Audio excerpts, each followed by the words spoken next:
Trump passes down a blockbuster pardon that's a direct slap in Obama's face. President Trump proves every single day that he's placing America and Americans first. And nowhere was that more evident than with his latest round of pardons, and it's likely to drive Obama and his liberal cronies wild.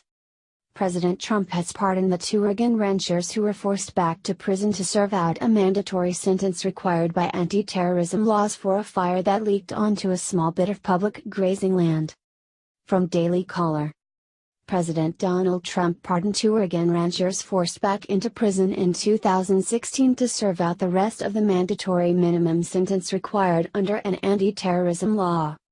The Hammonds are multi-generation cattle ranchers in Oregon imprisoned in connection with a fire that leaked onto a small portion of neighboring public grazing land, the White House said in a statement.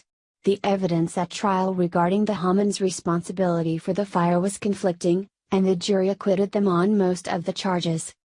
Dwight and Stephen Hammond were convicted of committing arson on federal land in 2012 under an anti-terrorism law from 1996.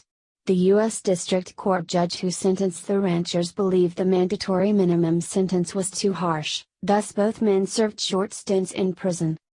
The Hammonds served their time, but federal prosecutors appealed the case and a federal court overturned the 2012 judgment. The Hammonds were forced back into prison in 2016 to serve the rest of their sentences. The Hammonds' reincarceration sparked an armed takeover of the Malheur National Wildlife Refuge in eastern Oregon by brothers Ammon and Ryan Bundy.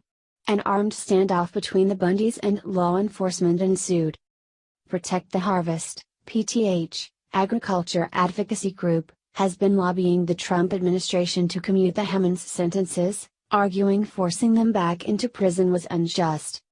I've had great attorneys tell me this is the most malicious prosecution they've ever seen, PTH National Strategic Planner Dave Duquette told the Daily Caller News Foundation in June.